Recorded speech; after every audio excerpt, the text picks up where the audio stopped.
Your light is on there. What is it? It means it's taping. Oh, you're taping, huh? We're going to do a radio show. Oh, are you really? We head out the fog. Testing, 1, 2. Yeah, because I have a radio show, a weekly radio Are you in there? show. Hello. Come out of there. Come out with your batteries up, please. Thank you. Same with him, basically. No, I think Jay told me what went on there. Okay. But so him. Yeah, Butcher's on the other side. No, I didn't know. I remember his face. I just Him and Patrick were always together. right. Buddies. They told me to tell Jay, to tell anybody on the board, to remove their name, do not call them, do not bother them, do not ever contact them.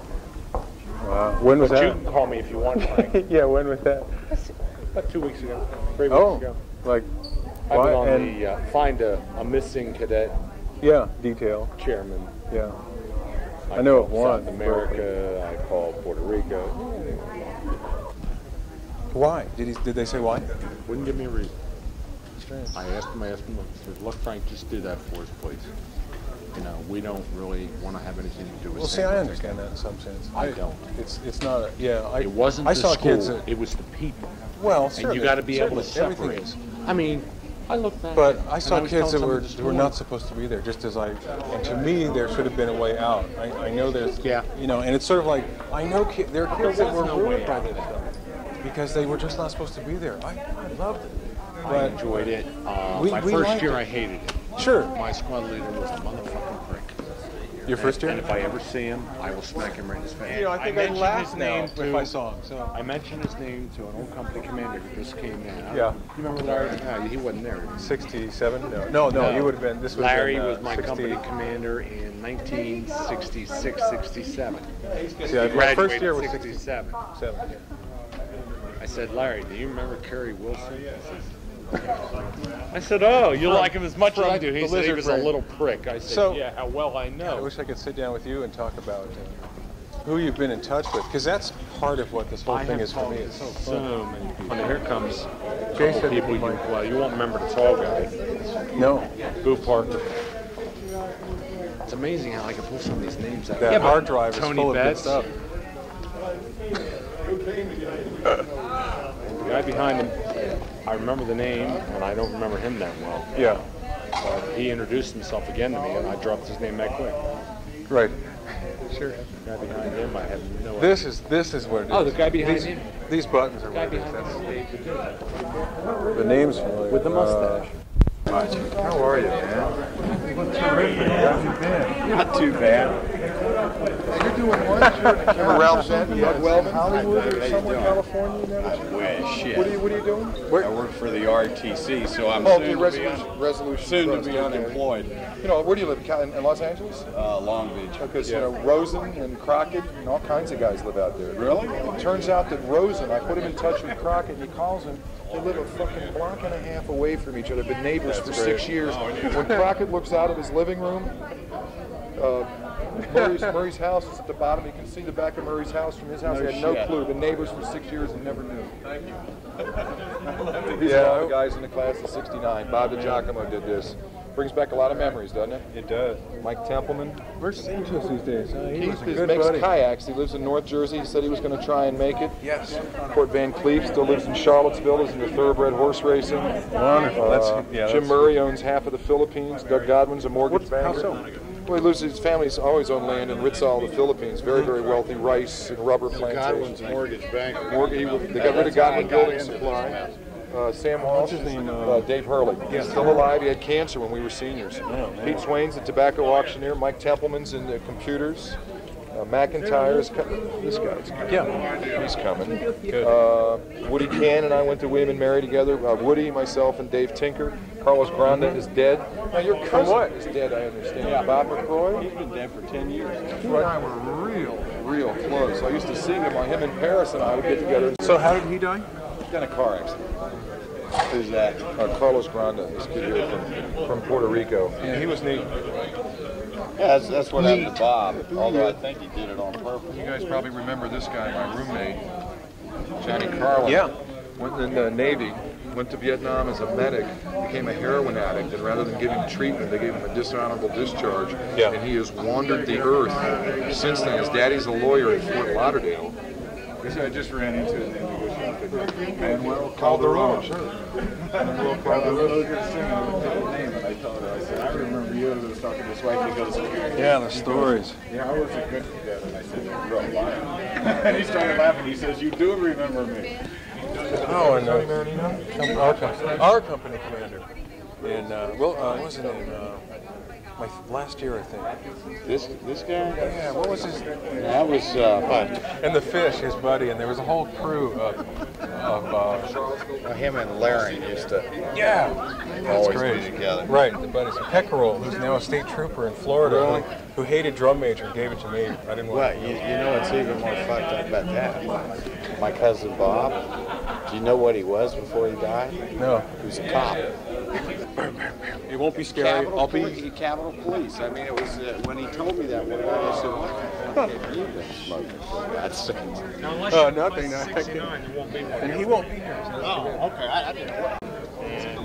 Christ, Gerald. And the Deutsch brothers, the people that were so good you couldn't even be mad at them. Yeah. That's what I remember them. They were like whenever people later in life would think of a kind of perfection, I always thought of those two guys because they were just so perfect, but not in any negative sense. They were just great. You know, there's nothing you could hate. There was no weak point. They were just great I guys. don't know whatever happened to Gerald. Atkins. Yeah. I think the year after I was there or something. Looks a little different now. It's haircuts. Now kids have these haircuts and like them. Oh, that was the guy from North Carolina. Had the girlfriend who was about a half a foot taller than him. Yeah.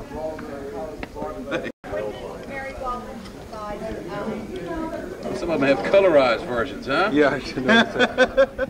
In Vietnam era, yeah. Putney, yes. Putney. I'm looking for Putney. Is he coming?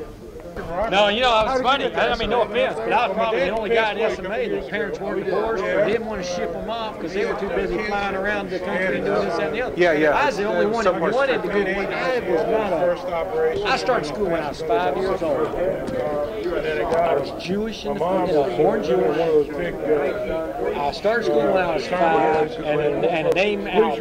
Man, you got all 3 strikes against you. So, and living in a Baptist state in Arkansas. So, I mean, make a long story short, I was really young, really should have been put back in here. When I went to Staunton, they did put me back in here. I did the 10th grade again. So I was in 10th grade in Little Rock, and they put me off the line. Hell, you're going to put me back. Put me in another school where nobody knows me. So I did 10th, 11th, and 12th in Staunton. And I just, hell, my sister always got into a school and won awards and never been given away before. I was never out of the women's prom. I was always, you're Cynthia's brother. You know? I remember we were And standing she out. was a straight A student. She was everything. What companies were you? They put us up at some damn barracks. I remember. No, when I first came, I was in C Company. You and I were together in C Company. And Harry Carmel, is that what his name? Howie Carmichael, whatever it is? Carmel was my squad. What a parents he was. Willis was a captain. Oh, yeah, what a And Chisholm was the second lieutenant. I liked him. You know what he does now? And Mahoney, I'm going to kick his ass when I see him here now. I'm going to poke him out. Mahoney. He's got a belt buckle back. Hey, me too. My Harley. I got my haircut ready for inspection. You're ready to go again, huh? That's great. Look how beat up mine is. This is the only belt I've worn in all those years. You know, I've got one in a box somewhere. A brand new one. I just looked at mine. How you doing, Ralph? Alvin Weintraub. How'd you get to SMA? I was living in West Virginia at the time, and my parents said, "Hey man, you graduate from college or graduate from high school, you can't go anywhere here. We're gonna send you." I'm going to send you to SMA. There was a guy by the name of Scott Blackburn that I graduated with. He lived in the same town I lived in. Oh, man. It's funny. I don't know anybody's hometown, but I remember Blackburn. Yeah. I bet you he shows up. Scott Blackburn. Yeah. Yeah. They were living in the same town, and they said, "Yeah, we found this real nice school, and we even went over to this Blackburn's house and got a yearbook. You want to see where you're going, you know?" And I was looking at it, you know. All that uniform stuff looks really impressive. Yeah. Yeah. And I want a drum major. That's all I want. So got the drum major. Yeah, it was funny because I just wanted to be that whole ego. Is that what you did? You were drum major? Yeah. Were you really? I wanted to wear that, and not only that, it was just if you find a 1970 yearbook the next year. I was on my. Remember that in February where they take the senior pictures? Yeah. And I was on my way out of the room and I saw that battle jacket in the corner. Yeah. Waiting for Sunday's parade, and I was thinking, yeah. So I grabbed that. and I had my senior picture taken in that. Yeah. He was the drum major was the only one that had one. Yeah. Mark Andrews. Yeah, he had a. He was my. Didn't he get busted right at the end of school? He's supposed to be here, I think. Is he? Yeah. He was a real He got hell busted. They took drum major away from him. I think. Yeah. Took the band away from him. What was that for? He was a corporal, like real close to the end of the year. Yeah, I don't know. He something. He pissed. He probably pissed off whoever that Air Force colonel was or something. Kiwi. What was his name? Yeah, Kiwi. that What was silly his guy. name? Phillips. Yes. I got the yearbook that was there. I got him too. Yeah. Only brought one. He went. I brought all 4 of mine. I really soaked up a lot. See, after I got out of there, I was bumming around California because my parents had moved out there, and I came up with number 26 in the draft. Everybody's got Everybody won. Like, We can all identify ourselves. But what number did you get? And it was a year before they cut it. 71, I think they stopped it. So, it's like, but Loke, is that his name? Remember the? Yeah, he was there when you guys were there. I think the active duty staff sergeant, tall guy, wore Beetle boots and with his uniform, like Loke. And he was the only active duty guy on the MS thing, tall and thin, and really out there. Wait a minute, because he'd been there. One guy that started the Rangers thing. Oh, that was Bonfoy. Bonfoy. That's he was more clean. Well, he was an officer. He was a teacher, wasn't he? Yeah, he was a teacher, and he was more. He's the kind of person who's he's like balanced. Oh, was he? Yeah. He's looking. Oh, He wasn't looking for us. We're going camping tonight. He was looking for you guys. That's great. Who was that other son of a bitch? Yeah, that's me. No, I'm speaking of another son of a. Who was that? Remember Johnny Adams? The guy that drove the blue Austin Haley, wore cowboy boots. Oh, I remember the car. Screwed girls over there in South Barracks all the time. Yeah. We'd always love it when he was on duty as a. Yeah. Because you could do anything you want. He was. Wasn't he an algebra teacher? Yeah. Where is he? It's the end of his. He lives here in Says, town. "Who am I dating this week?" You got check marks. That's the kind of person you wanted to be. You know, he seems He's got a farm He was here. an English teacher. We had no account. Was it Carson? There was a Carson, but he was a Carson. There was Lewis. Remember Lewis? There's Pendergraft. The Camino, the Grand El Camino. Carson was a real, Nielsen. really effeminate type. That was Long. Wasn't that him? Long, Yeah, Carson. Yeah, Long. Carson, yes. Oh, yeah. Very skinny. Lieutenant Long was So he did something. I'll Tall, never remember thin, something that struck me one time. Gross insubordination to a faculty officer. And I went into Cleveland to answer the stuff. Oh, I recommended the special order and all that shit, you know? Yeah. I went into Cleveland and he says, "What the hell did you do?" I said, "I don't know." So he says, "Go find us." I went and found out and I asked him. And Moon was in there when I talked with somebody. He says, "Because every time when you walk by me and salute me on the asphalt and say good morning, you hate me." Oh, yeah. Wait a minute. No, you hated everybody. Yeah, I went You back. hated everybody. I went back and told Cleveland that. And he That's says, wonderful. "Get out of here. Life without parole." That's it, man. You hate me. You could just tell. God damn it, he made us memorize that poem, Jabberwocky. You Yeah, remember that? yep. Where are the Jabberwock, my friend? Yeah, and went to go lumping back. Beware the chub chub bird. Hilarious haversack or some shit. What was that? I had to do Man, I something still with remember that. Requiem of the Masses, whatever song that was. But I don't know what. I had to do something with him in that class with that one there. Carson. I never had him. I had Case, Pendergraft. When this other guy, Bingham. Bingham. Yeah, yeah. Never had him. I remember Captain. Yeah. One each. I went to a summer camp that he was in charge of. I was a counselor in his summer. Later? This is after school? That was my junior, between my junior and senior year. And what was he like outside of the... He had still gone dead. back to active duty, and he was back He lived there over in in South. Taco Did you live from- over in South? out in the Midwest. He was I out lived in the South for Midwest 2 years. someplace. And then I lived he in was North. down there as a That's why I national recognized you. Yeah. And And we then I were lived in climbing you up live and in a down the co- damn I lived in cargo Tables. band My that last day, right? job. And Oh, he okay. came out, and there he was. I used to go north all the time. I used to, yeah. Stansfield. That's all these names are. You know, I think of all the groups here, I think 69, 67, 68, 69's got more people here than any of them. 69 seems to so far, yeah. Yeah. I bet they can. 69 This is is my about 30 first- people here? This is my first year back. Yeah, Jay said, I talked with Jay I just went 2 weeks ago. I was so far from this school. Up to 60 or something. And now the more I He look said at he it, had talked to 60 people. You We I had don't a year think ahead you of probably 20 did come back we too had, often. high No, 30s. I've been back to the campus 3 times in the last I didn't even 25 I years. came back. I came And I back stood to there 82. once and looked at North Barracks was the closed year in those that the days. school nice belt. Hey, And all the guys have told me now, South. yours has a lot more silver. Doesn't So look bad. it doesn't mean Really anything. It's doesn't. just I really like out Union last Cowboy year, belt buckles. I was looking And I for a started lot shouting, worse and, than it was. and I lost Well, confidence Wilkes-Barre in Ball itself. Look, you grabbed my hair. The property ain't gonna go anywhere. I don't feel so I bad. I understand felt kind of geeky because I brought mine too. Yeah, I wear- yeah. I was feeling I drive really a Harley. geeky driving up, and I thought, no, this is what you wanted to do. Just do it. I drive a Harley, No, so with that the was eagle all and that. That's perfect. That's at Memorial Hall. And it's the Union Cavalry belt buckle, Union officer belt buckle rather. So all beat I up. was going to take mine out. I didn't care. The last year. You know, you remember when we Yep. were God, those rats, were our freshman bizarre year. days. Did you start out as a They were good days. Yeah. Good and bad, and good and bad. I'll tell you what, if I had to think back on it, I mean, I'm glad my parents sent me there. Yeah. I mean, if I had one thing to think back on, it probably I think it was just about made a right. big difference in my life. Yeah. I think every year after Yeah. that, It's they true. went down at least 100 every year. And there's after. some kind of the shared A lot of people. And, I mean, that's the really fun. camaraderie, whether I can remember these guys' names, I can't remember the name of faces, you know, and stuff like that. I know, it's bizarre. You know, it is. And I mean, It's I bizarre remember to that walk stuff. through these now. Manual Just talk like people as we were talking, walking by. It's like, yes, sir. I can't remember. No, it's no, that's it. Let me see. Oh yeah, 69. Pieces. You used to God, I mean, he used to hang over Tompkins Road.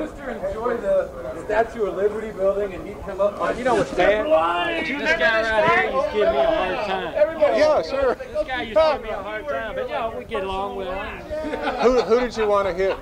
I went to that guy named Mahoney. Somebody said he What was his died. name? Mahoney. They said he died. Don't remember him. Yeah. Was over in South Barracks. Over in South with you guys. He was in. I was in C Company, and he was Cable. in. No, he Was that was in in Cable or South? This is in '66. Yeah.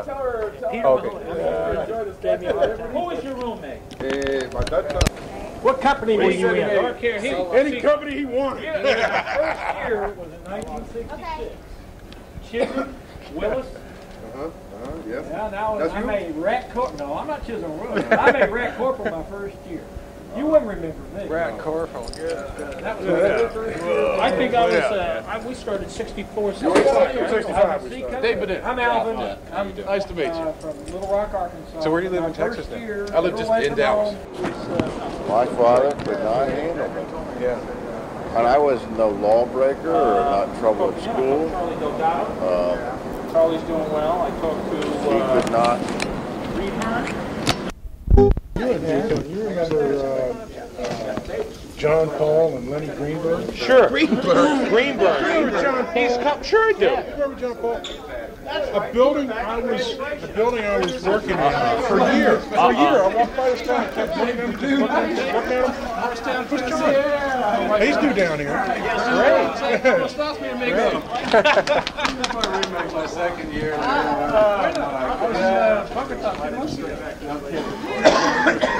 Only Scott's room. Lee Lawrence, who was the first captain from 1956, is here tonight. Lee, where are you, sir? Lee Lawrence from 1956 is in the back there. And I hope he's here. Our last first captain, the last of 116 cadets we had that were first captains, is here. Greg Nunn from Cave City, Kentucky is here. Where's Greg? Good to see you, man. Also, I would like to welcome from the South American area, my dear friend Jose Loviton, who came up here from Colombia. what did Jose bring with him? And Manuel Calderon is here from Puerto Rico.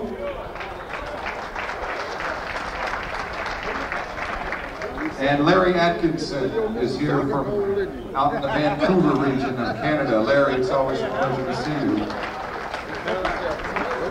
Well, tonight we wanted to have things be very relaxed. Everybody can be social after the little picnic thing here this evening. At 9 o'clock, the Mighty Mighty Tams from Atlanta, Georgia will be here. Starting their 32nd year playing together. They've had several platinum records, million-selling hits, and it's beach music. So we're going to have a good time, and the whale will not be here, so bunny hunting will be allowed, and you can pretty much do what you want to do. So I'd also like to introduce you to two people that are very important here. One of the chefs has been at the Ingleside since 1962. He worked downstairs for many years. Wild Bill is here. Bill is the chef here on the left. He's been here for many, many years. And the man that got here early this morning to cook this pig with tender loving care is my old friend Calvin Woodson from here in Staunton. These gentlemen are old friends of Mr. Chick Crawford, whom I'm sure you remember very, very well. Well, right now we have something very important we would like to do, and this concerns everybody here, because if it had not been for this particular reason we're going to do this ceremony right now, none of us would be here. So without further ado, I'd like to introduce two very important gentlemen to the Alumni Association. Our recent past president, Wally Stills, from the class of 1939, and our current president, Butch Aaron, from the class of 1957. So if you please welcome our past and present presidents of the Alumni Association, Butch Aaron and Wally Stills.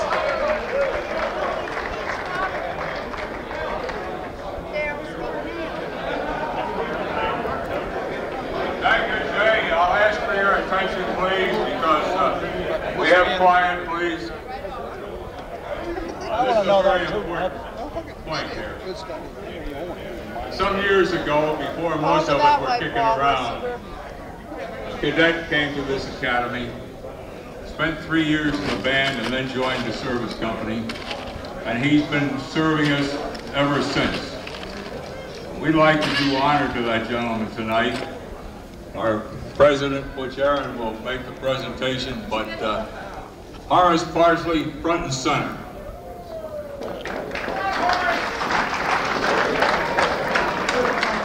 Give him a hand.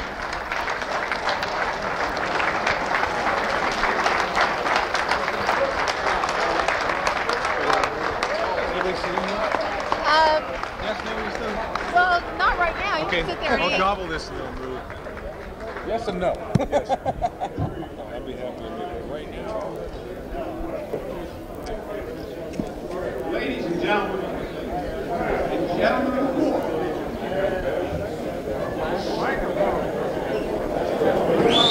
hey! I've always wanted to do this. Hey! Hard and hut! Hey, Lee, did I do that right? Oh, come on. Okay, let's get serious here for a minute, folks. Horace.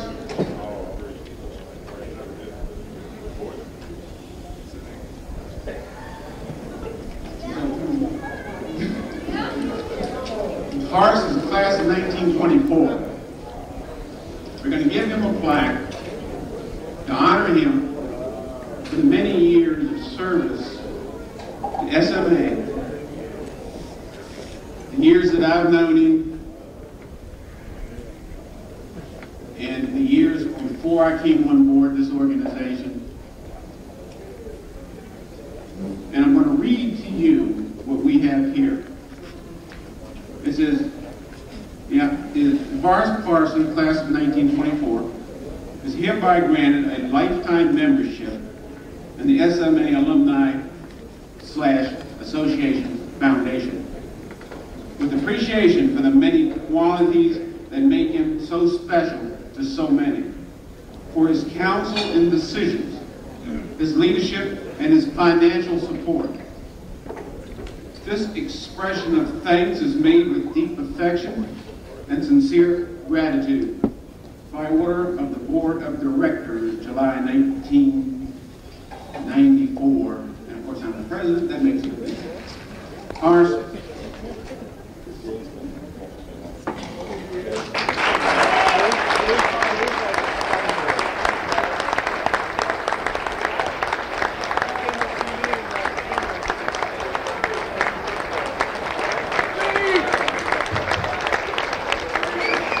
Horace Parsley, ladies and gentlemen, Horace Parsley. This is his 70th class reunion.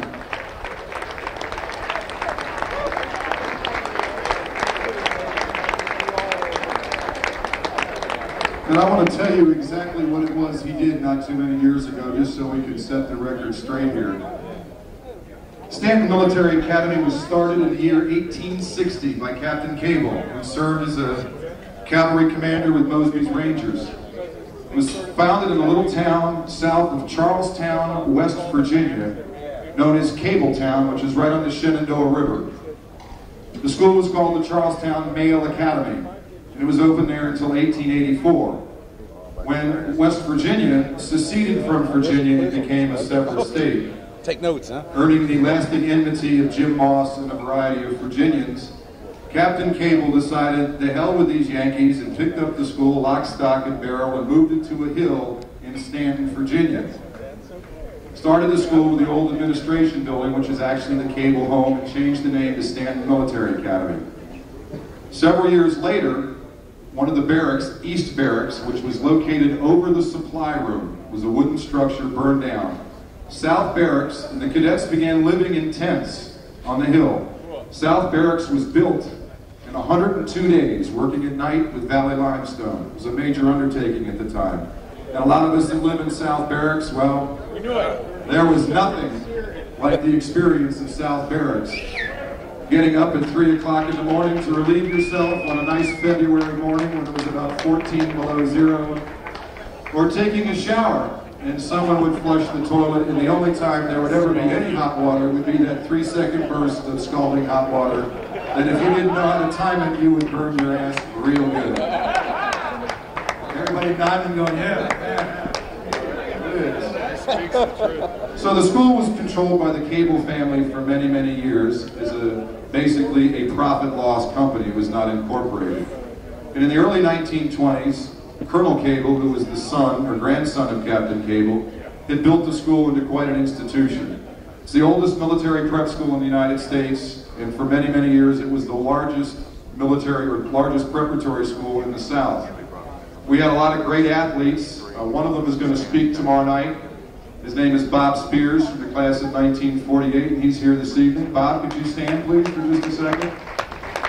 First Battalion Commander and one of the truly great athletes in SMA history, one of Harry Dye's boys.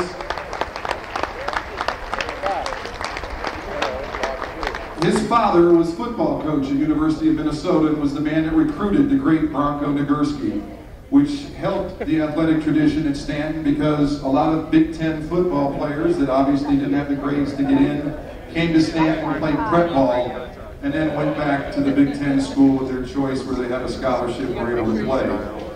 Also here tonight is a gentleman that played football under Coach Tom Howie. He was a head football coach at Staunton Military Academy. He was the blocking back for Bullet Bill Dudley, who was an All-American running back at University of Virginia. Bullet Bill Dudley is also in the Washington Redskin Hall of Fame, and Bullet Bill never would have done squat had it not been for this guy from the class of 1939, who was a hell of a cadet and a football coach whose record was 28-3 with 3 straight BMSL championships, Eddie Flash Bryant from Culpeper, Virginia. Eddie.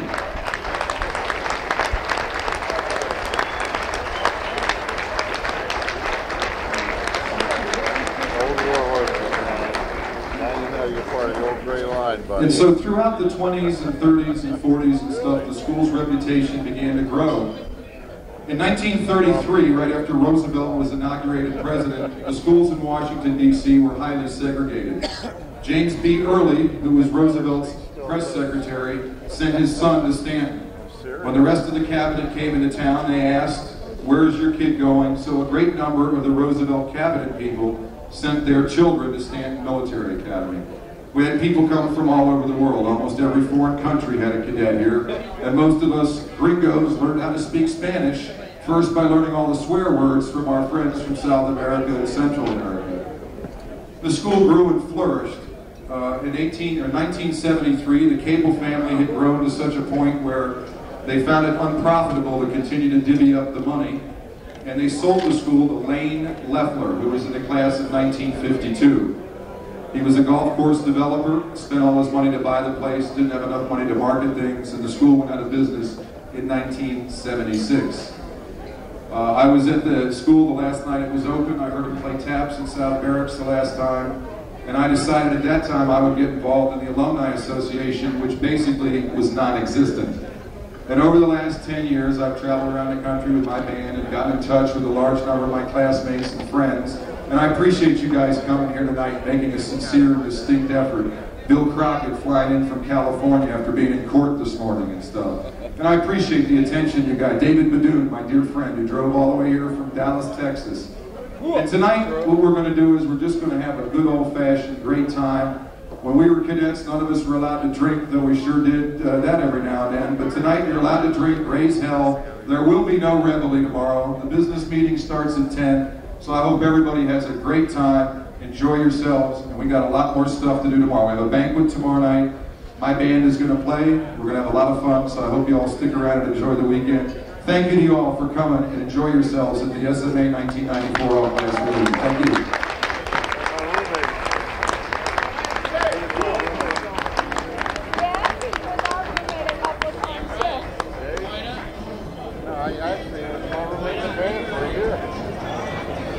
What about the band? Did you guys have the corner room? Yeah. What year was that? My first year, he was in the corner room. He was my roommate. You were down, yeah. Third one in from the bottom. Had the whole room full of drums. Drums and tuba. Mine. Where's the cigarette butt? Yeah, you were downstairs. Yeah, it was right above you and one over there. Hey, still up there. Badu. Yeah. Remember that? Hey, Badu. Remember that? You yelling at him down there? Remember that band rides up on the third guy's room? Woo, woo, woo, woo, woo, woo, woo. Remember me doing that? Yeah, there were a bunch of football players lived above you there. Yeah, they were scared to death of me. I was a little kid with a big voice. Yeah. The first day of the year when I come out there, right? And these big football players, you know, they're all rats, right? Yeah, they didn't know what to expect. They really weren't treated military-wise.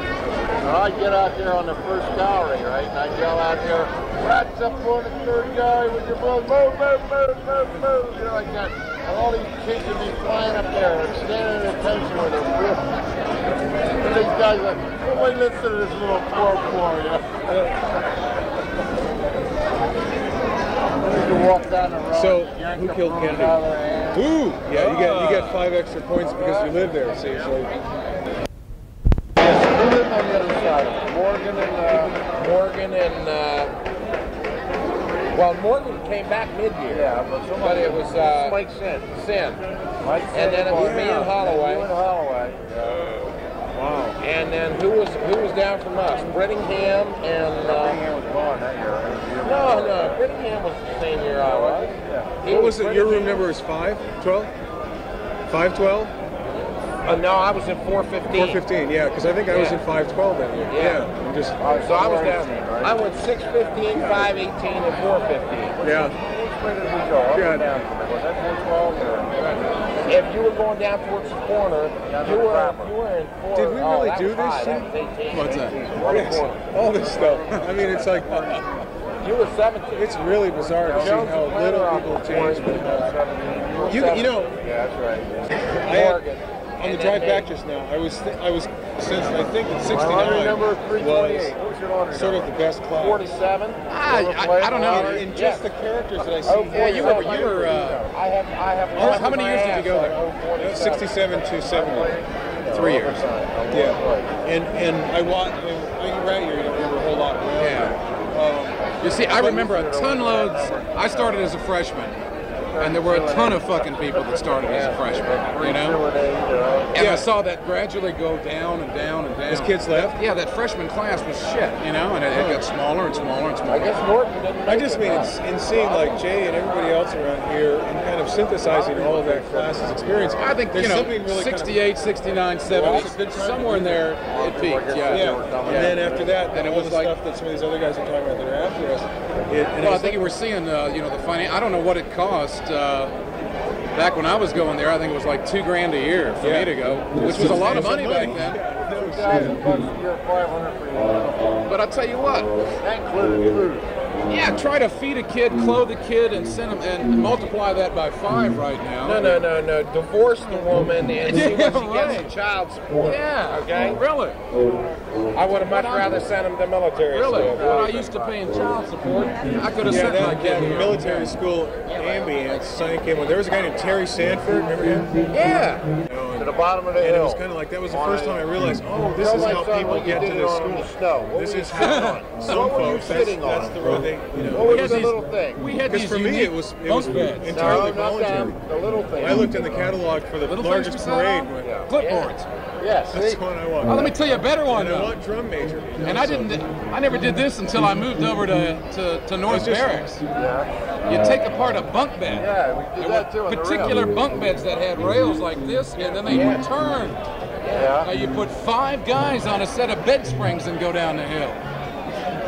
And the only way you can stop is you got to jump so your butt drags the ground. So the springs drag and slow you down. Yeah. That was a lot of, and we did this $25. Doug, what are you doing now? Right? Clipboards. And the best one was a busted half a clipboard. Yeah, half a board work or what? Yeah, work. You wind up doing everything sometimes. And when it hits, everybody goes down on a cardboard box. You remember going on a cardboard box? Yeah. Yeah, we used to use cardboard boxes too. It was like a staff sergeant your rat year. Yeah. I guess it would have been, yeah. He wasn't a senior, was he? He was a senior your rat year. Yeah, okay, so I begged. He owns KRNA in Iowa City, Iowa. Iowa City rock and roll. KRNA, kiss Rob Norton's ass. Job there. Because all the religious fanatics out there want him to open up. What's his name? Rob Norton. Rob Norton. Let me catch a couple of these people. I will be back. It's amazing that we had the band that we had. Oh my God, yeah. Nobody was encouraged to go in the band. You know, everybody that went there, basically, it's because they were in junior high. Yeah, probably. I remember Colonel Moon's interview, and I happened to say drums, and I went band, and I didn't think about it, and I got there, and I thought, man, this is what kept me alive. I could not have been a rifleman. But, you know, while we were there, nobody said, hey, anybody want to move over to the band? Nobody said that. Yeah. You know, what? You crazy? Shit, no. Well, it already had people like Netter in it. Netter's in a timeline. The guy hasn't changed at all. Which I went to. I never had 2 years of that. I never had to do a round of summer school. That's one thing I missed. We do something. We get caught at school. 1 year behind. I love it. She was there for 1 more year. Military science, whatever.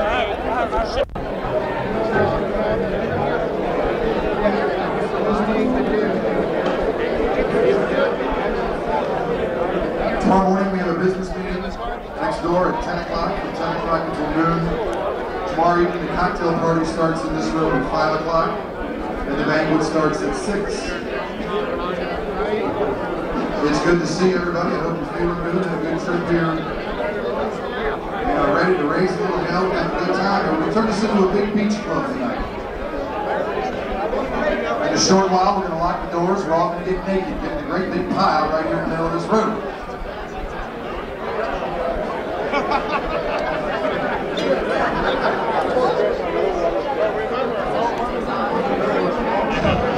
Now these guys have driven a long way. They're going to knock your socks off.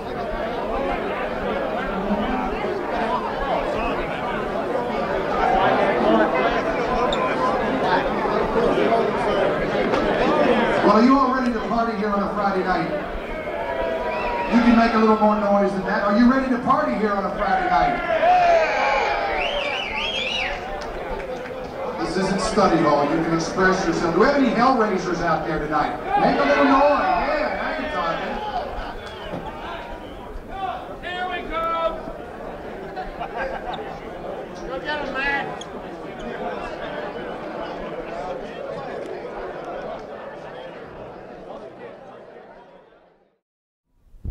They could find somewhere, and they brought him back and laid him in this guy's bed, pulled it up and tightened it down, and he came into his room and I said, what the hell's this lump in my bed? Pulled back the sheets, here's this flea-infested dog lying in his bed, and the guy damn near freaked out. All George Lillard ever wanted to do was go to the neighborhood garden. Oh, yeah. He started smoking a pipe. He didn't get in, but he got picked up for an NROTC, full scholarship. they told him he'd have to go to the University of Missouri. Not the same. He went to Georgia Tech on his own. I don't know what he's doing now, but he made the most magnificent bet I've ever seen in my life. It was magnificent. I never was able to do that. I never developed these things into art. It was absolutely magnificent. He had everything but a transom on a tripod set up. It was magnificent. We'd go up and look at it. It was just, I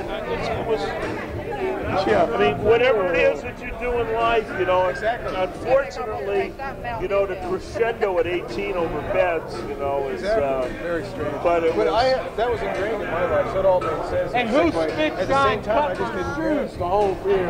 Did you do that? Yeah!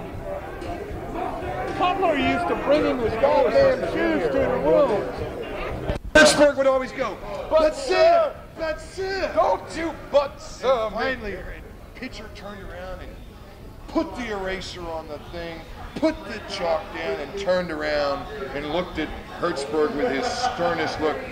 Mr. Hertzberg, don't you ever but sir me again. And every time Hertzberg's the one that started it. Every time Stu turned around, Hertzberg go to another chair. And I caught on to that. I said, all right, Hertz goes to that chair, I go to Hertz's chair. You know what else Hertzberg would do? He'd put the spit wads on the ceiling, the little fucking sweet tarts. Suck a sweet tart down and there's a little bit left and you flick them to the goddamn ceiling. Or the spit wads. You know, you go into class and, you know, you'd be afraid that the adhesion, the spit as it were, would, you know, become unadhesed and the spit wad would remove itself from the ceiling and land on your dumbass head. And you'd be sitting there going, man, where is this coming from? And you'd find out that the class before it was this asshole Hertzberg putting the spit wads on the goddamn Hertzberg was in my class. Man. And I heard that about pitcher and pitcher. That was the talk of campus. But sir, don't you go to bed. I just don't want you to pass out here.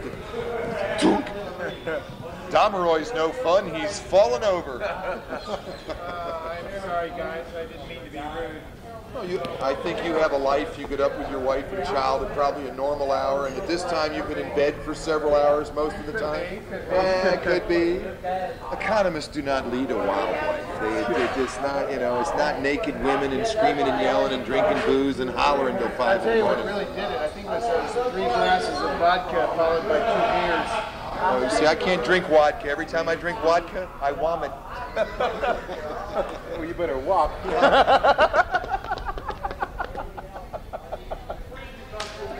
You are still the most humorous son of a bitch. I swear to God. See, now, I always thought this was serious business. I always thought you guys who were officers would get out there and the platoon leaders and the company commanders would talk officer shit. When I get put in E Company, David makes me the guide on there. And I hear the ball busting going on. And the fuck here's Nate Crockett, suck my dick, and all this shit. I'm like, wait a minute, I thought you guys would talk about General Patton and, you know, and tactics and infantry stuff. And they're like, fuck you, your grandmother wears combat boots. I'm standing up there at GI, and I don't know what you had for breakfast, but Badoon is, I mean, blasting away, farting away. And I'm like, David, what the hell are you doing? And he keeps just breaking wind in a very loud manner.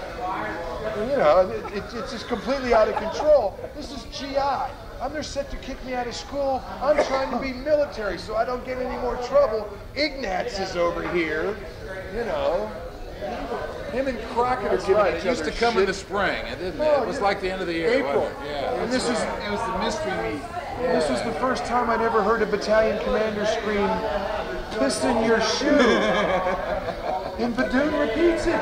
I thought they always said pass and I was in the band. I was at the other end. I never heard what you guys Down said. at the other end of the field, man. There was I never knew that guys in rifle companies world down there. would just drop their rifle and faint so somebody could haul them off and bring them in the shade and give them water. What a great Bobby Oreo used to do that all day. I'd fucking drop my rifle, I'd pass out, I'd be laying there in the ground. This little medic would come up, grab me under the arms, drag me to the shade, fan me, give me some water. It was fucking great. That's right. Carry me back up the hill. Fake a faint? What the hell was that? See you in the morning. You couldn't faint with a drum. There were a lot of guys that fainted, though. Bring your yearbook to the pool tomorrow. I remember Minton going there. We'll see you at the pool. Do you remember Minton? See you, David. Minton? Good night. No. See you tomorrow. See you in the morning. Do you remember Minton? What happened to him?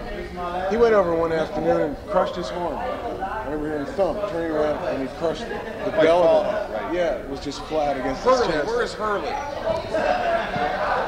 He came to the 20th. I talked to him about 3 months ago. Talked for a half an hour.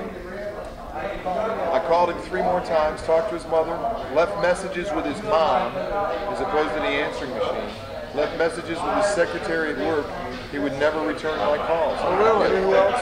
You know who I called 10 times and sent 3 letters to and would not return my call? Probably because he thought we were going to bust his balls too much. See how good his memory is. There was a guy that you used to call that you designated as Laundryman. Because he was. Where is he? Let's go to Elkins right now. Scott God, yeah. He's in Salisbury, Maryland. Scott Blackburn, but he was S2. Oh, yeah. He was S2 on the 2nd Battalion staff. Right. You know what You know what S2 was? Grade or something. He had like stripes up to. You know what S2 was? He was laundry and morale officer. Yeah. Oh, all right. Well, nobody ever knew this. Badoon found this out and started telling us that he would. This is Scott. Laundry You man. know Scott Blackburn? Laundry man. Okay? Yeah, let me show you my yearbook tomorrow. He signed his damn name. Laundry man. So we do all this shit on Fridays for laundry formation, right? And everybody would go by Blackburn and a laundry man. So you're the guy responsible. Yeah. So you called him and he wouldn't. You bring this. Not a he had a brother too, right? A younger brother. Right. He was a young Randy. He was a younger guy that went here. And it's the goddamn button cracker, didn't you? Yeah. Every third shirt. Oh yeah. You turn in 12 socks, you get 9 back. Where the hell do they go? Oh, no. I think they've kept all of those socks in a room. They're in there.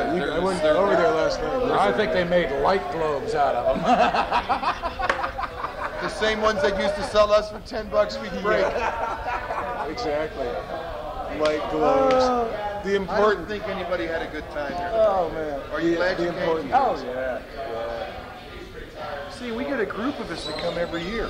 And the same thing happens. You get a whole bunch of different guys that come. Some guys will come once every 2 or 3 years, once every 5 years, or whatever. But there's a group of us that's here every year. Well, because you live nearby, yeah, it's a lot better. Well, no, there's guys that come from all over the country. They plan trips to D.C. or they go, look, I live in L.A.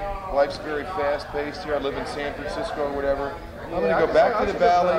I had no idea there was an office or a lot of people record center or. A lot of people. The guy we gave the award to tonight, Horace Parsley, the old guy. Yeah. When the school went out, let me take a leak. I'm going to tell you this story about this guy. This is a wonderful story. And the first thing that David did was, he said, Doc, he said, you're a drummer and a shitty one at that. The best thing we can do for you. A gun don't fit in your hand. Rather than have you fuck up my company with a gun, we'll just give you the guidon. Yeah. Well, that's why he said, why did you get kicked out of the band? I remember that happening. I don't remember what. I got all these special orders my sophomore and junior year. And I got no trouble my senior year at all. It was a week before spring break. I turned 18 in November. So I was at Dixie Liquors. I was 18, 4 months, 18 and 5 months. And it was a week before spring break my senior year. I'd already been accepted to college. Got permission from my parents. And my girlfriend Mindy was having a dance at St. Anne's in Charlottesville. And she'd come the week before to our military ball, and I wanted to go over there and go to a dance. So I asked for permission, said I got permission from my parents, I'm 18 and a half, and I need to come back at 2 o'clock in the morning. They said, Richter said, absolutely not. And I said, what do you think this is? Your world? I had gotten so many demerits my sophomore and junior year, and my senior year I got the commandant's ring because I got no demerits. Right. No one stuck me. I was the boss. I ran the band. I did what I wanted to do. I was a private and I fucking ran things. And so a week, before spring, this was so totally unfair to me. I'd been in no trouble. I was an honor student. I was at the top of my class, the whole fucking 9 yards. And for them to say no, I said, fuck you. I went anyway. And when I'd gotten kicked out of public school and sent to Staunton, they held me back a year. So a bunch of guys I'd grown up with in Northern Virginia were freshmen at University of Virginia when I was a senior at Staunton. So they put me up in one of the dorms. I was there for Easters. Oh my God, I thought I'd died and gone to heaven. I'm hanging out in UVA with a bunch of my buddies. I remember going to UVA with you a couple of times. Sure, man. They gave me 50 hours on Beat Squad. Yeah. Bell kicked me out of the band because he said being in the band was I'd been in no trouble. I'd done nothing wrong. And they kicked me out and sent me to E Company. Well, I'd signed up for the college boards the second week of April. And I'd already been accepted to college, so I blew them off and went to Charlottesville to fuck my girlfriend. I got caught again. They gave me another 35 hours and put me on instant dismissal probation and made him take the guidon away from me, so I had to go be carrying a rifle. So now they got me marching Beat Squad every available minute of my free time. Yeah. 3 weeks before graduation, David had the key to the small gym. And we'd go up after dinner and fucking shoot hoops. Yeah. Just him and I talking about how fucked up it was and how we couldn't wait to get out of there, and, you know, and all this stuff. And we went up for a rebound and he landed on the little outside two toes of my foot and broke it. And I couldn't walk, and I made them take me to the hospital. They weren't going to take me to the hospital. They thought I was faking.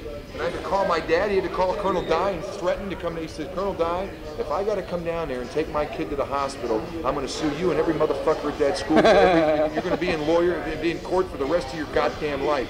So Cleveland takes me to the KDH, and as the old man told me before I left, he says, them toes better be broken. And they both were, so they had to excuse me marching. Yeah. So now I don't have to finish marching my penalty tours. It's the day before graduation, it's the Thursday before graduation, and then Richter's calls me into his office. And he goes, we don't have anyone to be officer of the day, and as much as I detest this, we're going to have to make you officer of the day to work off your penalty tours. You're in charge of parking and running the grounds. So I get my white cap cover, my sword, my wrap. So the dirtbag private on instant dismissal. I remember probation. you, yeah. I'm the officer of the day. Oh, my crowning glory came this Saturday afternoon. Before the parade, they had a reception behind the superintendent's house. Before we had the senior parade, when they announced that JJ had been brigade commander, and our parade got rained out. But they had a reception at the superintendent's house, and our graduation speaker was there, Winton Blunt, who was Nixon's postmaster general, but he was an SMA alum from the class of 41. Him and his 3 brothers had gone to school there. And he's an old crony of my dad's. I didn't know this. So I'm standing with my father, his officer of the day, and we're behind the superintendent's house, and Richter's is with our graduation speaker, the old alum, and Richter's is in his white tornado suit, just pleased as punch, and he sees me and my dad, and he tries to steer Blunt away because he didn't want Blunt to meet the fucking dirtbag Jay Nedry. Blunt sees my old man, and from 100 feet away goes, Alan Nedry, how the hell are you? All the color drains right out of Richter's face. He's like, not only is Jay Nedry the officer of the day, his father is friends with the graduations of all people. Why, oh, Jesus Christ. So, of course, we had to go up and make nice. We had some teachers that were great guys. We had some that were complete assholes. And one of the reasons I got on the board is to make sure that no drunken fucking jerk-off ever has anything to do with another cadet at this school, because we had guys at our teachers at our school, which is why I said that in my letter, with guys like John Cleveland, Bob Weiss, Bill Thomas, Tommy Vames, Dixon Ward. These were good guys. Tommy Vames, Dennis Case, Wally Boyd. They were good guys, man. Fulton Kegley. These were good men. They were good teachers. He's still alive in Florida. He's in his late 80s and he's early 90s, very sick. Yeah, I would think, tough guy. He was a warrant officer and a band leader, and he was a band master in the band for the Army. U.S. Army seemed like exactly warrant officer. What happened with Ward? Lost touch with him. I have no clue. Lost touch. But these were guys that, to me, I'd want my kid to be taught by men like that. Yeah. My daughter knows Bob Weiss, and Weiss adores her. I want to get my guys in my class to chip in the money so next year we can video Bob Weiss's 180 lectures at Fishburne, so we can preserve it so my kid can take Bob Weiss's government class. He's teaching at Fishburne? He's been teaching there for years. Colonel Weiss now. Oh, really? And he's our speaker tomorrow night. We've got bubbled off. Fishburne is still there. Yeah. What about AMA? Went out of business years ago. The kids from AMA went home for Christmas furlough. Parents got a letter.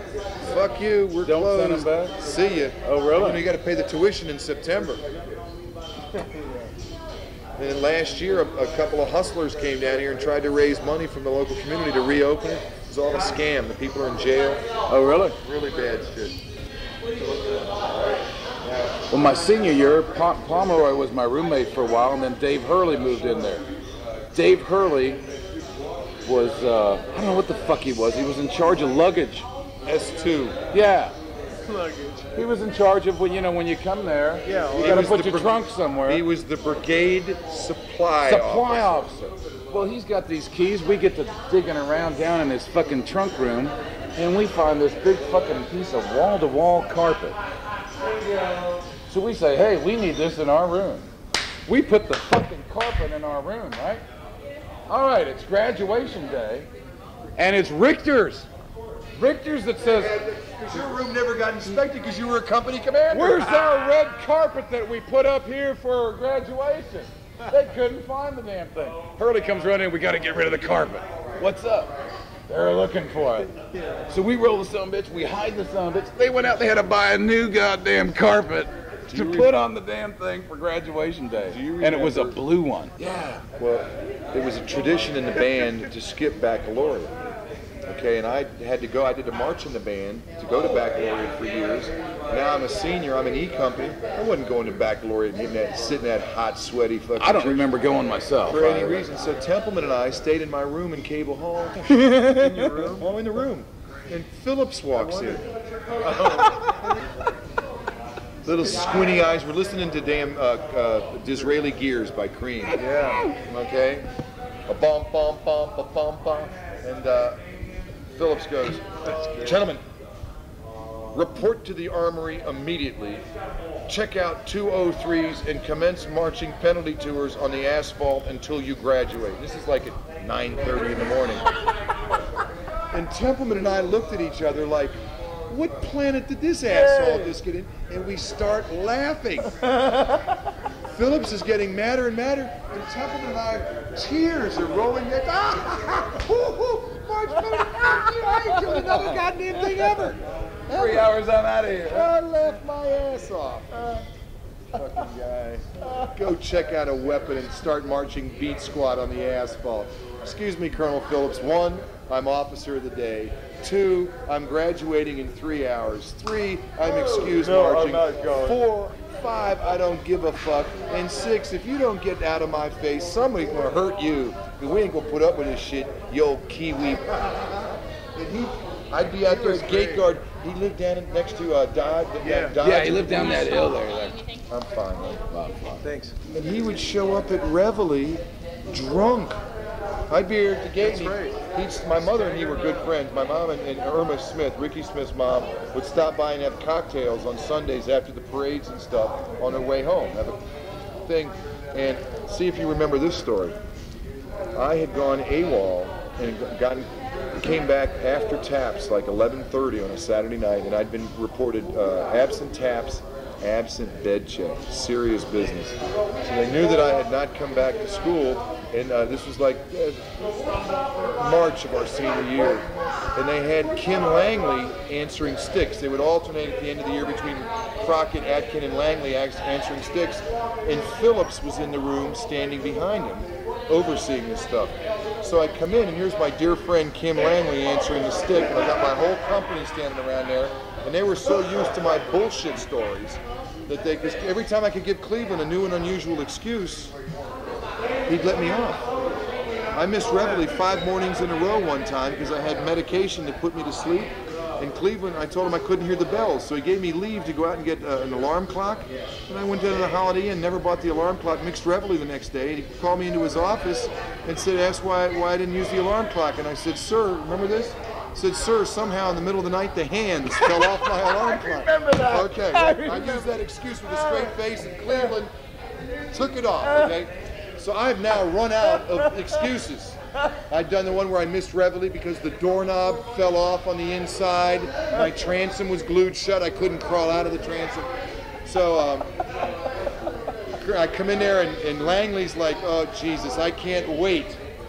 Nedry's got the shovel out. I can't wait for this. And he goes, well, what happened? I said, well, sir, I had some personal problems. I decided to go AWOL And I'd gotten a little, almost halfway home, and I decided that this was foolish and immature, and I turned around and came back, sir, and I'm here to take my punishment. And Kim goes, gee, that's not much of an excuse, Jay. And I clicked my heels together and saluted and said, it wasn't meant to be an excuse, sir. It's just the truth. And Langley is in complete amazement. And Larry Ward, our first sergeant, his jaw has dropped, right? Larry Ward. And Larry's sitting there going, my God, what a line of shit. And Phillips looks at Langley and goes, that's right, he told the truth. Take him off. Take him off. So both were crossed out, and as Langley's crossing him out, he's looking up at me like, you lucky son of a bitch. Nothing he could have done. Absent bed check, absent tax. So the whole, Larry Ward, to this day, if you ask Larry Ward, he will tell you that I am the luckiest son of a bitch on the planet. Has he been down to these things? Where is he? He lives in Little Rock, and he's a lawyer for Tyson Food, the company that hooked up with Bill Clinton. Yeah. That's great. Yeah, he had the company the next year. Larry, good guy, had a heart of fucking gold, man. He was a true gentleman, David. Where the hell is Hines? His mother has diabetes, and she had one leg amputated last year, and the doctor told her Wednesday that they had to go back to the hospital Thursday to have the other leg amputated. Oh, really? JJ's putting her in the hospital. Oh, man. He was a good guy. He was my first sergeant, and he became brigade commander, as you know, but he was in the running for brigade commander against my best friend, Charlie Delgado. Yeah. And to have all of these fuck-ups in his company. I went in and talked to Rick. I know, he told me that, but that was not fair to him at all. Yeah, nobody knows about it. Nobody knows about it. But I went, last day of Richter's, I said, I know it's down to JJ and Delgado. And I said, I know C Company is great. I said, but they'd got honor company for the year that year. I said, you really need to look at the, and that's when that was my final habit out with Richter's, about sending all the dicks over to E Company. I said, and here's a guy that's dealt with him, and I said, I think you need to really give it strong consideration. JJ'd been there for 5 years, too. Yeah. And he deserved the Corps. Charlie was a good man. My senior year, it could have been any one of 6 guys that could have got there. You, Kim, Bill Crockett, Larry, Tom Atkin, or Doug Gottman. There were too many of us that started 4 years ago. That's we were all friends. Yeah. And so it was just too many. See, but when we were juniors, there was a real problem because Cutler and half the company commanders were 3-year guys. And all the 4-year guys that got stiffed were pissed. Yeah. And all the 4-year guys that were made captains were pissed that their friends got screwed for this bunch of... And everybody adored Larry Atkinson, a truly great guy. Senior class president, company commander, honor company. And he gets kicked out of school a week before graduation because of his roommate, who was first sergeant in the D Company. And that's how Cutler got the brigade over Jimmy Craps. And everybody was pissed that year because Jimmy Craps was a great guy that got fucked. Yeah. Okay, and it tainted my whole junior year. There was bad vibes. There was a lot of fucking antagonism. My senior year, Tommy Atkin had a meeting with the seniors and said, "Hey guys, we're all friends. Most of us have been, buddies since we were 14. Tom, Larry, Bernie, Carl, and 7 or 8 guys in our senior year had all been there 5 years together. Since the 8th grade, they've been friends since they were junior high school kids. And we had a lot of fun. There was a lot of friendship and camaraderie. There was none of this captain, private shit. I used to sit at the brigade commander's table. Atkins said to her, he said, "You sit with us anytime you want," because me and Kim, Billy Crockett and I are from the same town. And we'd spend summers together and stuff. We'd have a job and we'd work together during the summers making money. We'd get stencils and paint house numbers on the curbs in front of houses and charge $1 a house and make money for that. Yeah. And we were really, really close. All of us were. And it was we lived, you and I, when you were a junior, we lived in North Barracks together. You and Smitty, when you were there in F Company as a tech sergeant and stuff. I got busted that year, and I moved to D Company. Oh, it's been a long time. You were there 4 years? Doug Wellman. Mr. Drum Major. I was in a band. He was one of my boys. He was a rat when I was a senior. Yeah, but he knows everything. When I was a junior. Yeah. You were a 3-year guy. He knows about the guy that was there in 1865, the guy that partied. Yeah. He knows Finally got that sucker. Yeah. I've been a school historian since 1986. And a lot of guys don't know that. That's why I know all this shit. I've studied it and gone through the yearbooks and familiarized myself with this. And by becoming friends with these older alums and stuff, I'd hear their tales and stories. Yeah, believe me, nothing changed. That's as far as it's all the same shit. From 1890, 1920, 1940. How many ways can you get in trouble? I mean, there's only. Do you know what AWOL stands for? Absent without officially. After women or liquor.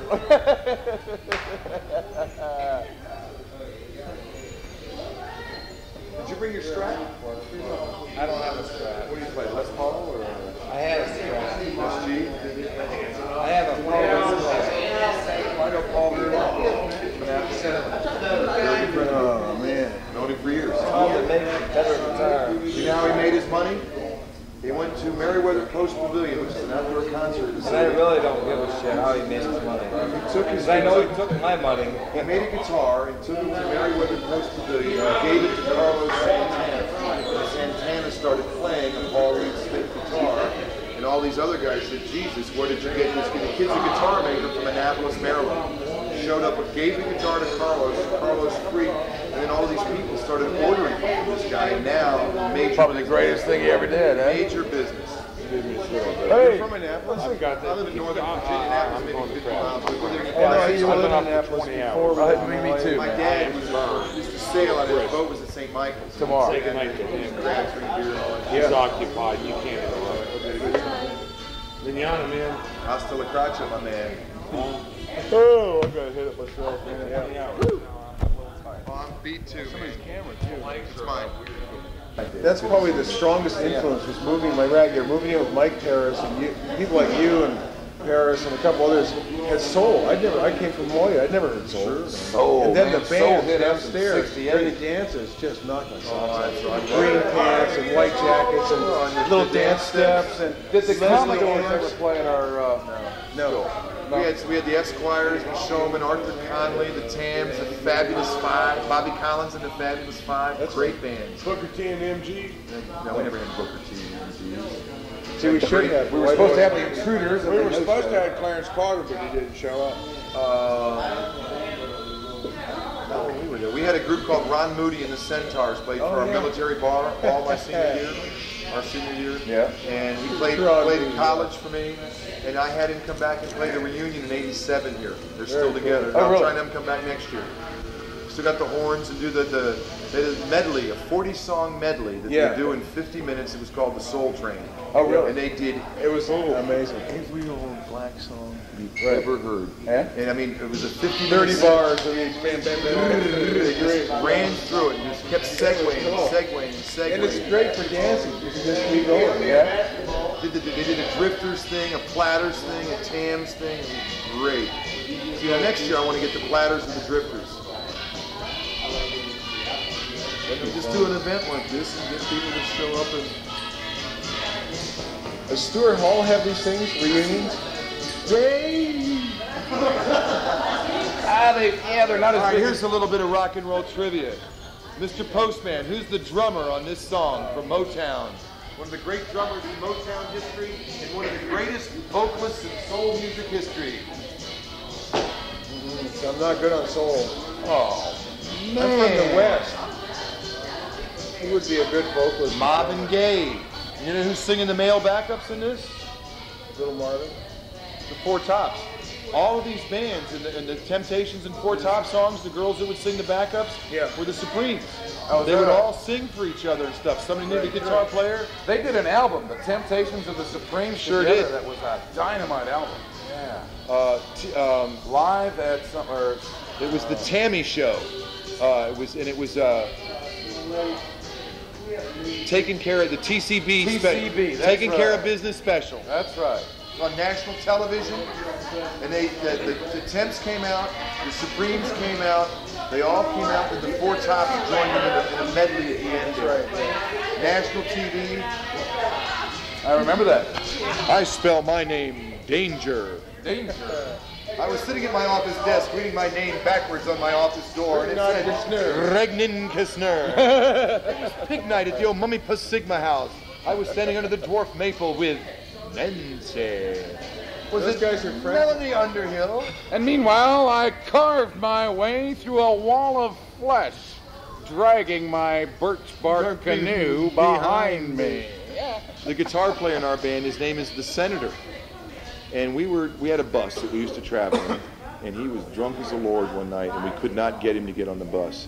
Now I'm going to refer you to waiting for the electrician, or someone like him, and it's all right, folks. Fort Stinking Desert, last territorial Indian reservation and cobalt testing range for 2,000 miles. You got 15 minutes.